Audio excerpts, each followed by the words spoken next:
excited to talk to you about building resilient, adaptive business operations. So this is the way it's going to work. I'm going to ask the questions, and as each of our panelists answer, they'll tell you who they are. So the first question that I have for you is, how do leaders keep innovation and energy alive when everything feels unpredictable? Oh, I'm going first? All right. Yeah. All right. Sweet. Jim Andrews, I'm the president and CEO for Deborah Heart and Lung Center. We're one of the best heart and lung centers in the country from an outcome standpoint.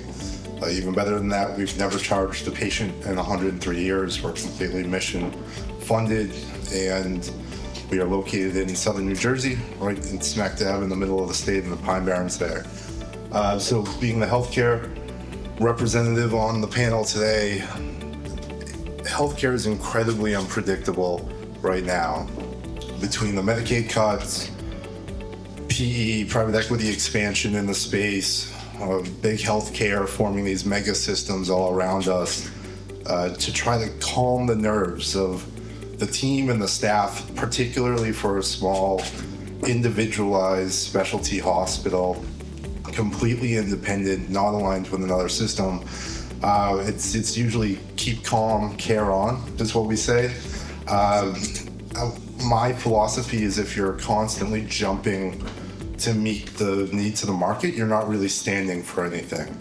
We focus on the mission, we focus on what we need to do to deliver the best patient care humanly possible, and cancel out the noise. You can't always respond to everything that the market's doing. Sometimes the changes are bigger than you are.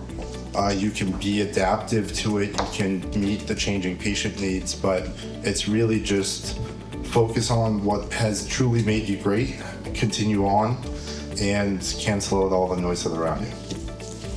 Perfect, thank you. Thank you so much. My name is Sid Nair. I'm a vice president at a company called Freshworks, and I lead their HR strategy, operations, and talent. We don't sell groceries, we actually in the ITSM business. So just real quick, I'll keep it very brief in terms of the question around, with so much unpredictability, how do we move forward?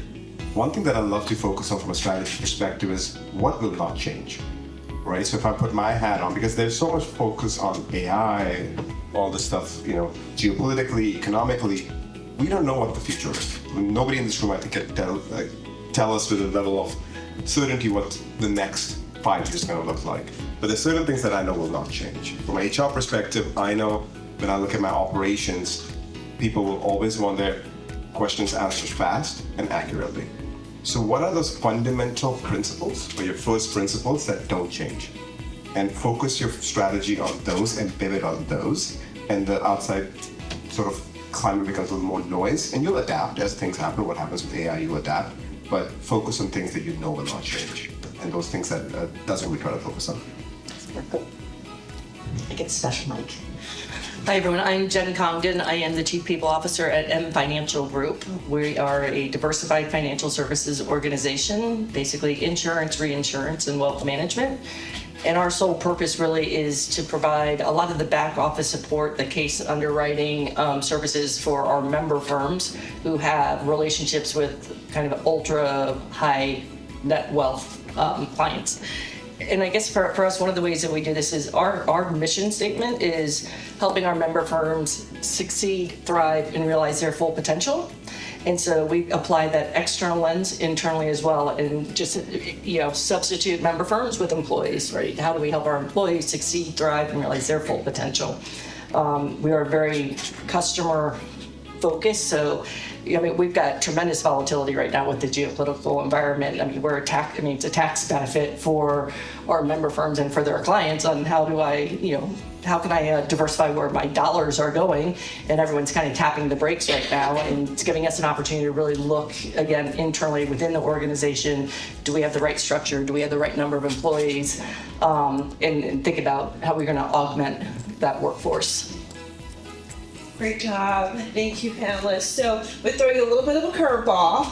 So it's almost like a two-part question because I feel like everyone is here because they want to hear solutions. They want to walk away and say, you know what, I want to take something from this. So we've heard so many great things from each of you. So how do we keep people thinking creative? How do we keep them engaged despite what's going on out there, the noise, the distractions? We've heard about, what we're going to keep, how do we keep people motivated?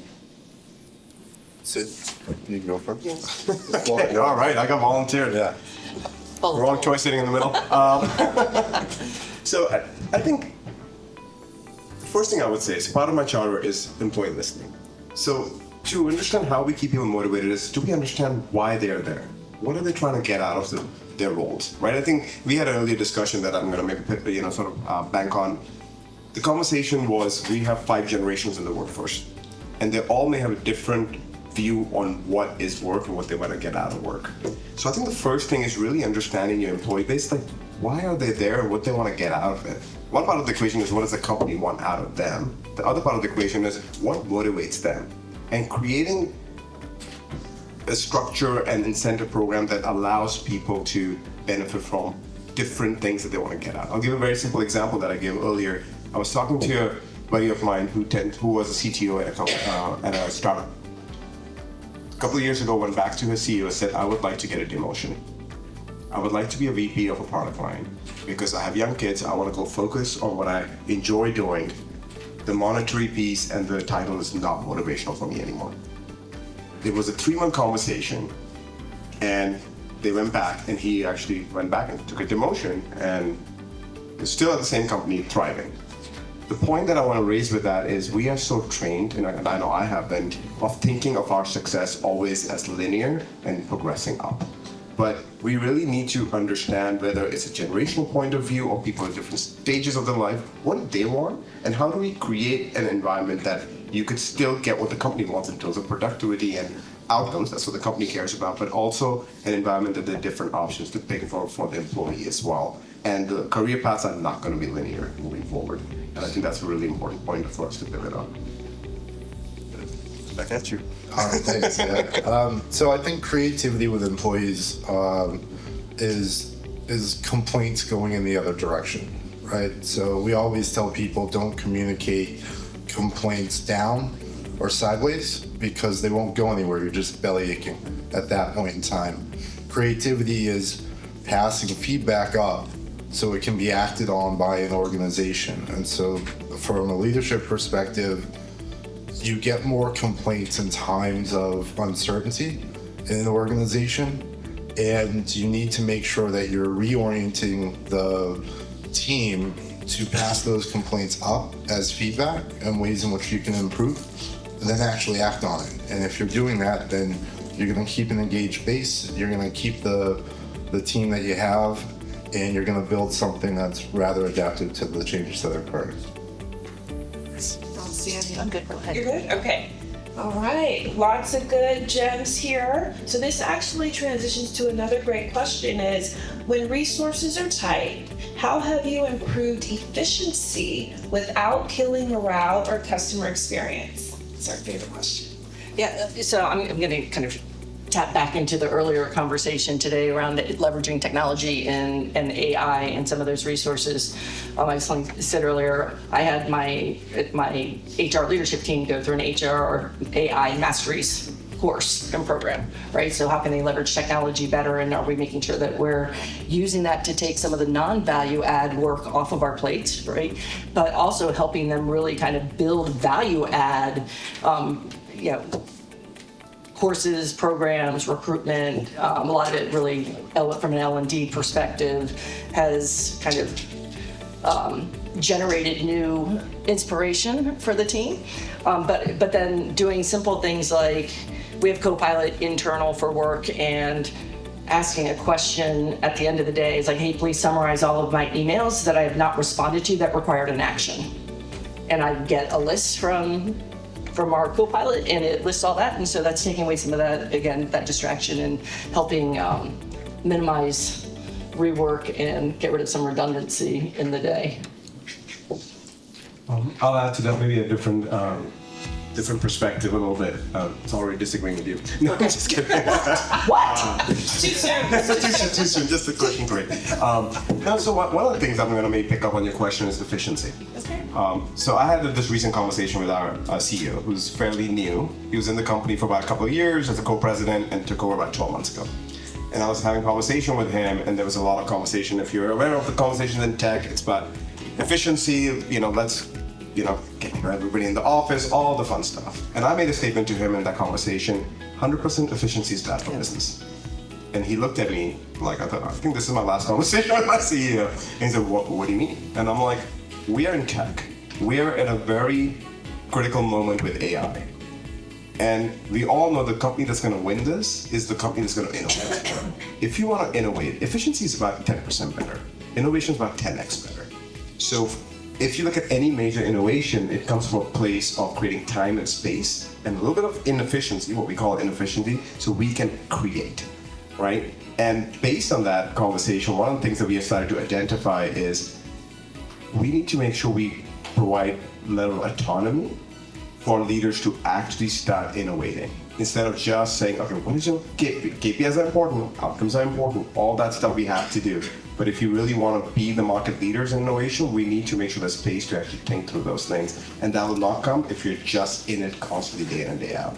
So we've started piloting a couple of programs to see how do we actually, within our engineering teams to say, okay, can we do some, no meeting Fridays or no meeting Thursdays, but you come back with new ideas, right? So it's not about, I'm not squeezing every minute out of the day. We're not in the industrial revolution anymore. We have the AI revolution, right?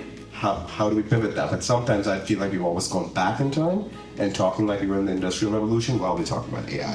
So I would actually call a little bit of a contradiction of our leaders saying that and challenge that. And that's what we started piloting.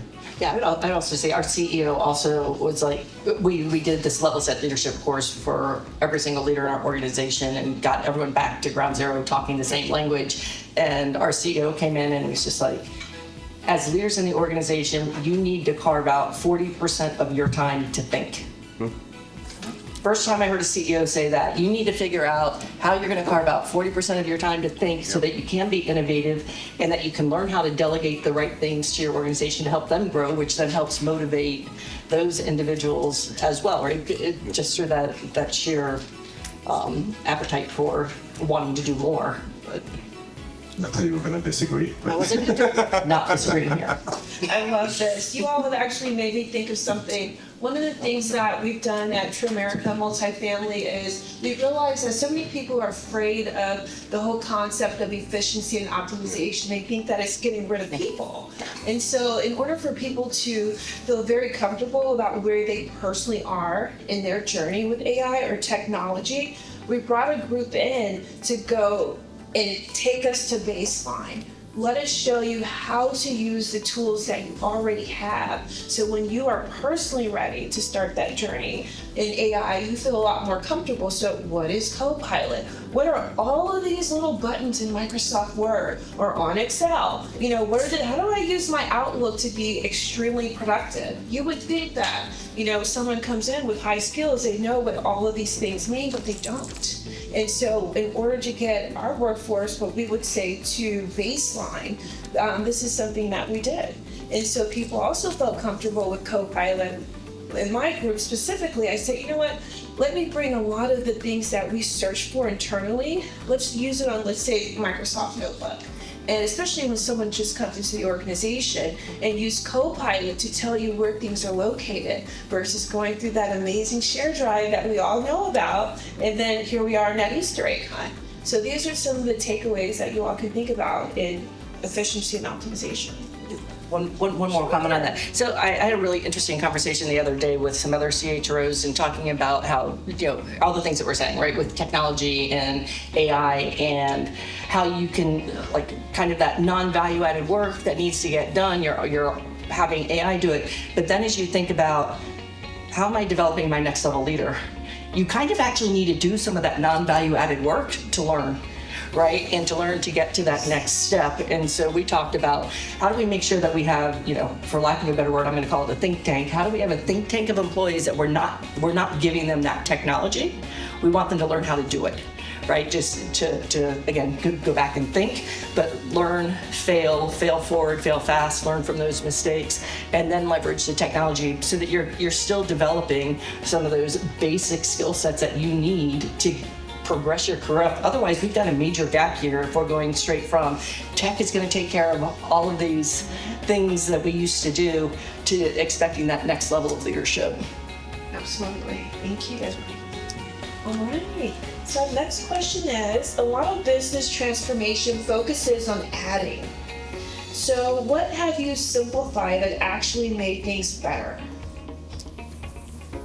I don't know if I would say simplified, but I mean, we're going through in our organization a complete restructuring right now. So the beauty of a 100-year-old organization is you have historical silos and departments, particularly in healthcare, and you get it with a lot of the academic medical centers, but you get a model that is inherently inefficient. I think efficiency or more so inefficiency is a byproduct of your organization's development. And when you have a highly established organization that's been around for a while, you're going to have inefficiencies.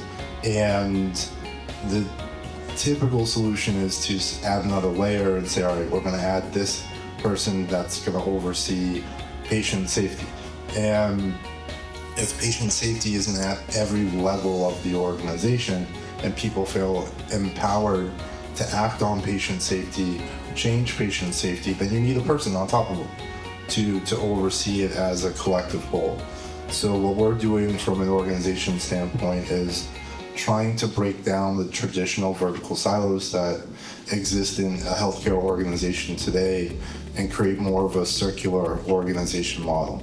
And I think those are pretty common on the tech side, very uncommon on the healthcare side, but flatten out the organization, empower the base with the tools that they need from a high reliability organization standpoint, process management, continuous improvement, lean, do all the things that you need to do at every single level of the organization so that you're empowering the people that you have. You're not trimming anything out, but you're making what you have deeper, stronger, and a better root system to grow and succeed as into the future. Maybe I'll add a couple of things. So I love that question, and it's a hot topic. And the reason I love that question is 2 points. One is simple is not easy, right? So I think we talk about simplicity, and sometimes we think it's easy. Simple is the hardest thing to do. And the other component of that is we are so trained on addition, but we don't talk about subtraction. So the organization that I'm a part of, it's an HR organization. I roll up to the CHRO, and she's fairly new. We've had a lot of change, and a lot of things need to get fixed, right? And that's the journey. I've been there for about 18 months, and that's what we've been doing. One of the things that we realized is that what we need to get very clear on is not prioritization, but deprioritization. So we don't call it the prioritization process anymore. So we actually this year started as a deprioritization process, and the anchor for it is what are the 3 key outcomes we want to drive. So one example we'll give is our attrition is atrocious, right? And especially on certain segmentation, especially for senior leaders, is really bad. For people under 12 months, it's really bad. And there's multiple reasons of that. Like, that's your anchor. If you don't reduce that, it doesn't matter how much you hire, it doesn't matter, you won't be able to innovate, you won't be able to compete. So now, what are we gonna deprioritize that does not align to that goal? So that's the conversation we started having. I think we're still on that journey. We're not getting that 100% right, but I'm really excited that now it took a while to people even start thinking about subtraction, and now it's like, how do we make that happen in the frameworks in place? I'm going to piggyback on that. So I just did my HR offsite the other week, and we were doing goal cascading and sharing, my goals, the organization's goals with the rest of the team. The rest of the team, we put a calendar up on the wall by quarters, and we're like, okay, so everyone put up here what you have to get done in Q2, Q3, and Q4, right?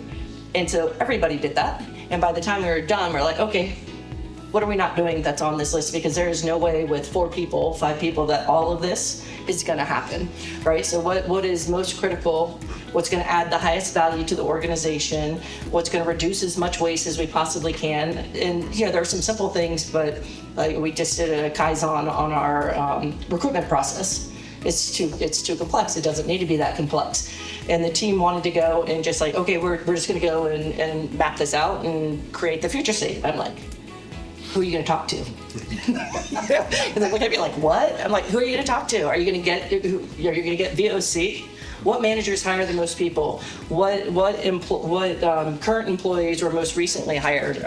Get the VOC so that we're creating a future state that actually is going to simplify the whole process and get the expected results as a return. But these, I mean, the words lean and continuous improvement really were not existent in M, but it's a really complicated business, and we are trying our best to decomplicate it. I think that's going to be our new word for 2025. Decomplicate. Complicate and decouple. So outstanding. So we're going to keep moving just for the sake of time, because there's so much information here. There's so much knowledge in this group, and I want to make sure that we tap into it. So, we've had so many conversations here just about talent. We've seen it all year long, and just actually within the last couple of years, there's been so many cycles of change. So when we think about gig work, we think about outsourcing. The question is, given the talent crunch, how are you attracting and retaining specialized talent? Yeah, no, this is a huge issue for me. I'm a lot grayer now than I was when I started my role because of this very issue. I mean, small specialty hospital in the middle of the Pine Barrens, New Jersey, trying to attract amazing clinical talent, administrative talent, not near any major city. I mean, this hits us more than anyone else in our market because of our size and, quite frankly, our inability to pay. And so to attract them and to keep them, we've basically boiled it down to three things, right? It's what you do. Make sure you're bringing in people that want to do the job that they're coming in for, and you're making that job as attractive as possible for those individuals. It's who you do it for, not just the organization, which is mission driven, everyone can get behind that, but it's the leadership team that is hopefully mentoring them, bringing them up, giving them skills, and creating that bi-directional relationship that you need to have between a manager and a talented staff member. And then the third is how you're valued. And valued is intrinsic and extrinsic. So from an extrinsic standpoint, it's comp, it's benefits, whatever else you throw in there. Intrinsically, it's, are you being listened to? Are you being heard? Are your opinions being taken into consideration? Do you feel as though you have some degree of control over your own career and you're in an organization that supports that?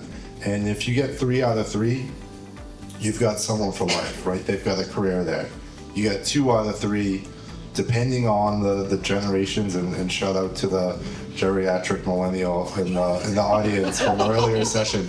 But a Gen X you probably get for 10, 12 years. Millennial you get for 5 to 7. Zs are 3 to 5 on 2 out of 3s. It matters where people are, looking at their career and what perspective they are on the ladder. 1 out of 3, you should be looking to move that person. 0 out of 3, they should just quit because they're unhappy. But you want 3 out of 3s, and if you can get people 3 out of 3, and you know how they tick on those 3 items, you can usually keep people around. I'd say for us, so we're fortunate that for people that know M, it's like a mystique, right? So people that know what we do in industry is a natural attraction for the organization, which is great. I think some of it comes down some of it is on the retention piece, but I'll pivot a little bit and say we've got a lot of people that are retired in place, and because of the geopolitical uncertainty right now, they're not leaving. Right, and several should find employment success elsewhere because they would be happier and they would be more fulfilled, right? But instead they're just like, okay, let me kind of wait and bide the time, which puts a different burden on those employees that you really do want to retain and help them accelerate their career. So we just really try, from a retention perspective, we're looking at like what are the most value-added projects and initiatives that the company is working on, and how do we get that talent exposure to coming up with solutions on solving those problems and giving them the space that they need to do that. Brought up some key points. Not everyone that stays in an organization should be there. And so those are some things that we as leaders need to always be cognizant about. So one of our very important questions, I know we spoke about AI before, but I think it's still very top of mind. So I'm going to go ahead and ask the question. How have you brought AI or other automation in a way that improves performance but still keeps people engaged? I can start with that. That's actually a topic of very high passion for me. So I think there's 5 responsibilities that I see as an HR leader in the company around AI. And the 5th one is really because we sell AI as part of the product, right? So one is I run operations for HR and I'm an internal customer, and I like to be the best customer of our tools. So the part of that is, are you using your internal tools? So we're doing that right now. Second is I want the tech stack of hire to retire. So like any other technology, how are we looking at AI to streamline the employee experience across that tech stack? So that's the second responsibility I see HR leaders owning. The third one I think really is, how do you create a culture of AI that is inclusive, not exclusive?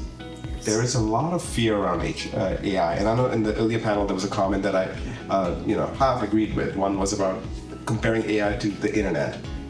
Yeah, in terms of change is really big, but something about AI I feel is very intrinsic to our existence that makes us feel threatened, right? Even the word maybe use of intelligence. And I was reflecting on this over the last few weeks, and for me it was like, what am I if AI can do what I can do or supplement my intelligence? And my answer to that is, at least as of today, AI is a generative tool. It's not a creative tool, right?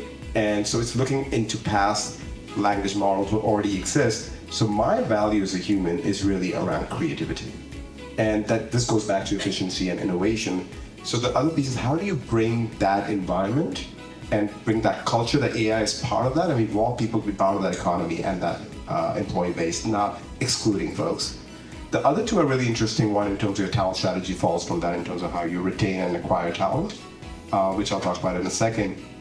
The 5th piece is ethics of AI, which is really, really important. And in the industry, I feel there's been a lot of talk about ethics, but the people in the room are product and engineering people. We need HR in the room on the ethics committee on AI, because the way we look at biases in normal things, we should look at biases in our AI. How are we coding AI? How are we using AI? So I think those are very 5 critical roles, and I feel like that's going to get more and more important because AI is here. It's not the technology of the future, and how do we make it very inclusive around that? I would add that, and piggybacking on this morning's session too, on leveraging AI in strategy and as strategic leaders in the organization. I've worked with our chief strategy officer. I do this myself. I sanitize my board material. I put my board material into AI and I ask AI the question, like, based off of this presentation, what are the intended and unintended consequences that you get from the content that's displayed? Right? Based on the personality profile of these 3 or 4 different board members, what type of questions can I expect in the boardroom based on the content of my material? And the amount of prep work that helps me be that much more effective in the boardroom is fantastic. And so I think really leveraging technology in any type of presentation. I'll take our financial statement minus any proprietary information, put it in Perplexity and say, based off of the data that is here, what are the 3 or 4 questions I can go back and I can ask my business leaders on what they need to do to reduce costs and to reduce expense? So just a couple, there are ways that we can use technology to make our jobs better and more efficient. And I think by doing that too, that cascades down into the organization so that they see that it's not something to be afraid of, but it's something to be embraced. I just want to read a quick example as well as that triggered a thought. So we have actually started doing AI coaching and democratizing that coaching for managers, right? So coaching, again, in my experience was, if you're C-level exec, you get coaching. Now it's like VP and up. But what we saw is we did a pilot with about 50 managers and senior managers and looked at what they felt post-coaching a 6-month pilot versus before. It was a huge difference, both from their perspective as well as the direct manager perspective. So again, there are things that AI is enabling us to do, become better leaders, but it's not just for leaders on top. It's across the board. It can really help with that talent strategy.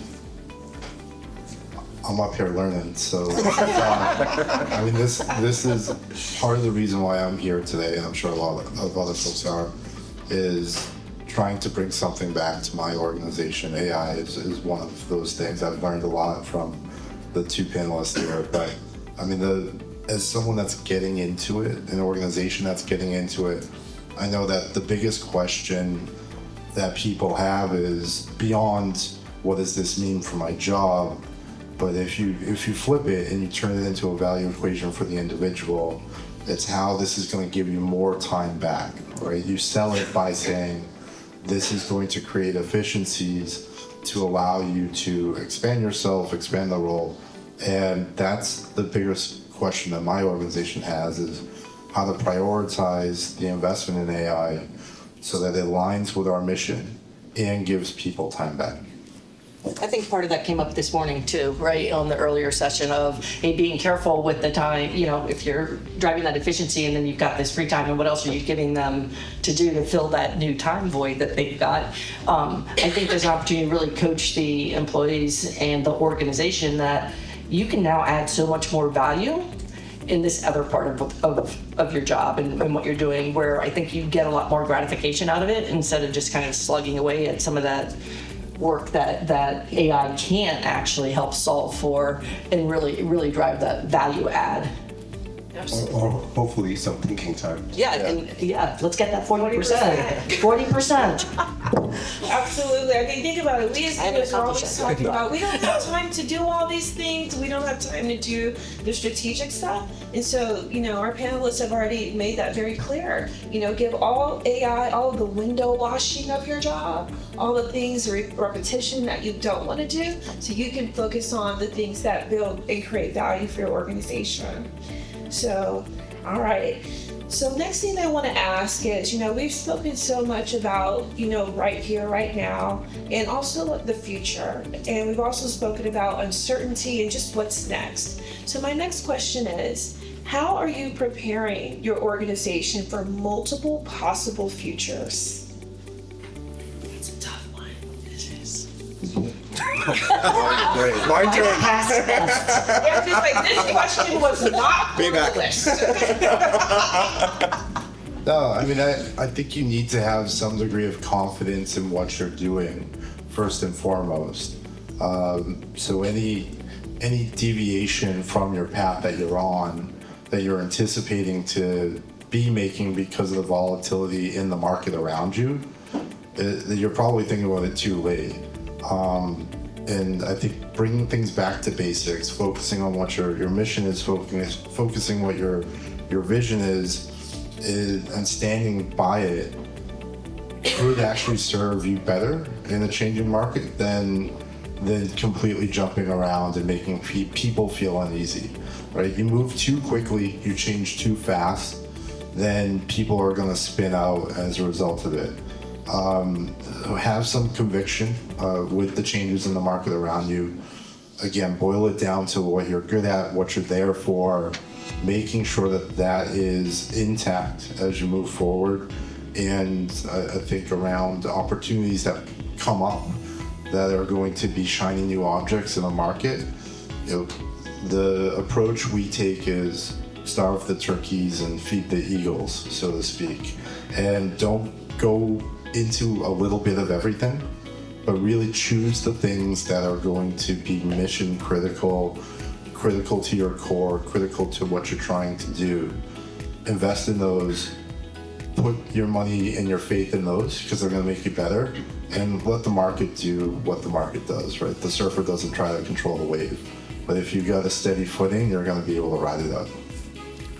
Yeah, I think part of it too is just like pressure testing your vision statement and your mission statement of your organization, and is it ready to pivot with what's happening in the environment around us, right? And really kind of making sure that that's future ready, right? And helping your employees see that what we're trying to do as an organization is going to have long-standing value, and the biggest value that they can create for themselves is to diversify their skill set.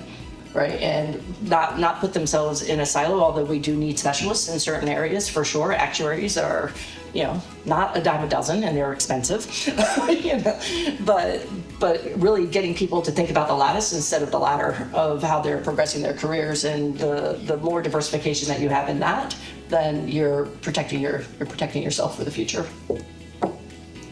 I'll just add a quick thing. I know we talked about vision and the strategies. I know we've talked about that. So when we talk about the uncertainty and all the things that can happen, what we're really talking about is what and how, right? Who we are. I think values are very important as an organization, as a company. Like who you are as an organization, I think if you can pivot on those, the what and how will always evolve with new technologies, new trends, right? We pivot all the time. Right, but I think defining what are the values of your organization and pressure testing them in times of adversity is really, really critical. Because I've seen it too often where you don't have the clarity on the values and who we are, and then we just are constantly just pivoting around. Right. So one thing that I was very appreciative of my experience at Salesforce was Mark Benioff was a big believer in values, and it was lived in the day in and day out of how the company carried itself. Right, so I think that's where I tend to advise leaders and myself to say, okay, what are the values? Stick to those values. Now the tactics of the things are responsive to what's happening around them will always evolve. Outstanding, thank you. So before we wrap up, because we're heading towards wrapping up, I just wanted to ask the panelists if there's anything that is insightful, that's within the scope, or anything that you feel like, is beneficial for the group to know. Any parting words of wisdom? Just piggybacking. I guess that's also my word of the day.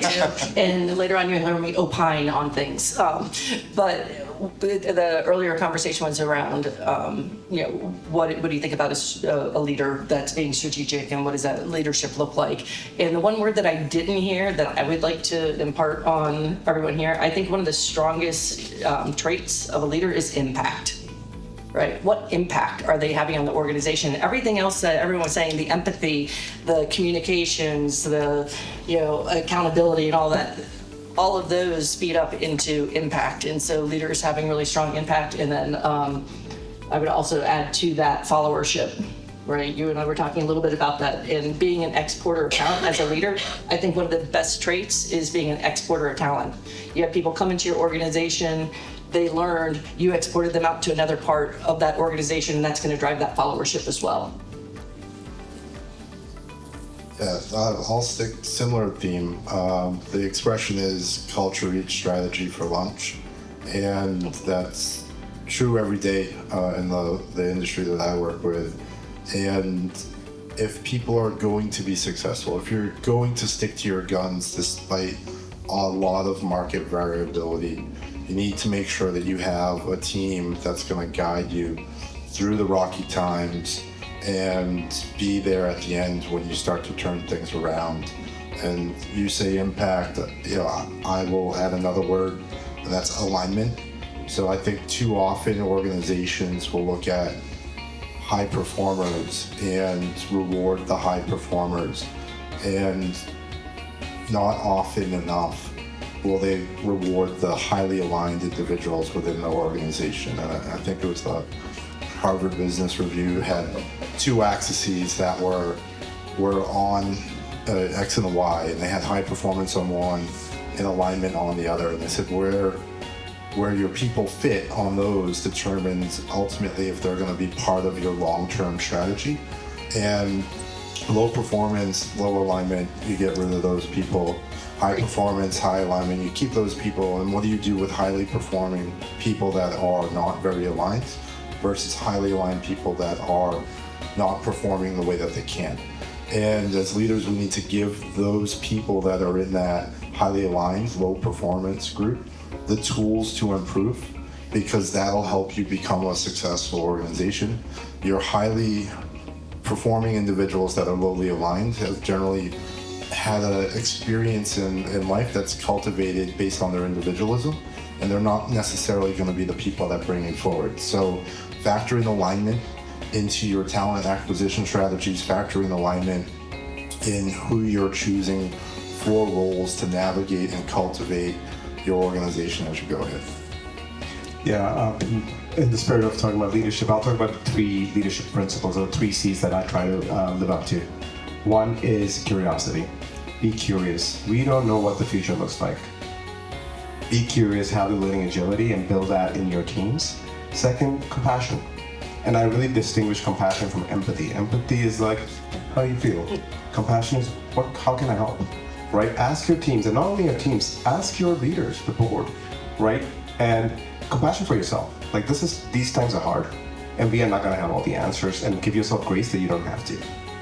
The third one is not contradictory, but I would say clarity. Clarity doesn't mean you have all the answers, but with the clarity that you have, I think we owe to our teams to provide the clarity of purpose, and especially when things are so uncertain and people are feeling everything at a macro and a micro environment, to say, this is what we control, this is what we're going to go towards, and give them enough empowerment within that to go execute, right? So I think the 3 C's I try to do is, some days I get it better than others, but that's what I'll leave the audience with. Thank you. And I think that I have 2 things, just listening to all of you or evoking so many emotions. I feel like, you all have so much to offer. And so I would say that, in the spirit of always talking about AI, I always think about ourselves being deep learners. And so if you have the opportunity to what I call micro learn, close the gap on something that you're interested in, or close the gap on something that you're saying, I don't have a lot of confidence in. I do interact with a lot of HR leaders in our space who say, gosh, I'm not really good at Excel or charts or numbers. And so the day of that is kind of over, because you have so much opportunity, so much technology at your fingertips to close that learning gap and make you feel confident. And so that's one thing I would tell you. And also, because we're talking about uncertainty, we're talking about so much economic volatility, what I've also learned is the importance of being very thoughtful about your incremental thoughts of positivity. One of the things that I realized is that whatever you think about, you get. And so if you surround yourself with very positive, high frequency talent, you're gonna get a team that's very focused on, executing a business plan. You get people who are always talking about doom and gloom and always talking about problems. You're gonna get sucked into their vortex. And so we gotta think about, how do we surround ourselves with people who want the same things that we want, who wanna feel the way we feel when we're executing something. We feel so good about what we're doing. And so that's I would say, a little bit of wisdom to you. Absolutely. So thank you for joining us. I've had an amazing time as your moderator. And if you all would just give a round of applause to our panelists.